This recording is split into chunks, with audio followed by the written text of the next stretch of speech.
দবিরগঞ্জের আব্দুল মান্নান পেশায় মাদ্রাসা শিক্ষক, তবে সেই পরিচয় ছাপিয়ে এখন তিনি থালা বাবা নামেই বেশি পরিচিত।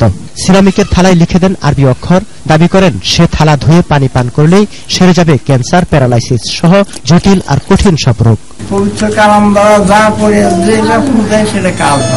ছোটখাটো রোগের জন্য দেন তাবিজ, কবজ, তেল ও পানি পড়া।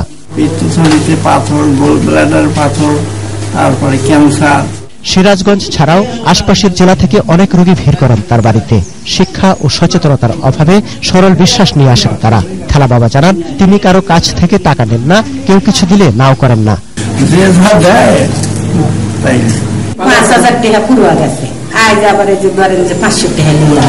তেল পরে দিলে পরে কান্দে আর পরে কিছু হলো না, তখন বাদ দিলেন। প্রায় 3 দশক ধরে অদ্ভুত এই চিকিৎসা দিয়ে আসছেন তিনি। সরল পান মানুষের কাছ থেকে হাতিয়ে নিচ্ছেন লাখ লাখ টাকা। আগের টিনের চালা ঘরটির স্থানে এখন 4 তলা অট্টালিকা। অন্যদিকে দিনের পর দিন চিকিৎসার নামে অপচিকিৎসার শিকার হয়ে প্রতারিত হচ্ছেন গ্রামের অসংখ্য মানুষ।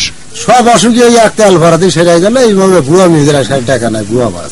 এদিকে থালা বাবার এই অপচিকিৎসার ব্যাপারে শিগগিরই ব্যবস্থা নেওয়ার আশ্বাস দিলেন উপজেলা স্বাস্থ্য কর্মকর্তা। আমাদের উপজেলা প্রশাসন এবং পুলিশ প্রশাসনের সাথে যোগাযোগ করব এবং অচিরেই আমরা সেখানে গিয়ে তাকে হাতে নাতে ধরার চেষ্টা করব।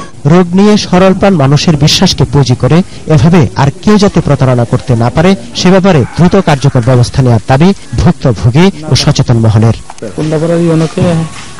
সমর ইসলাম, 21 টেলিভিশন।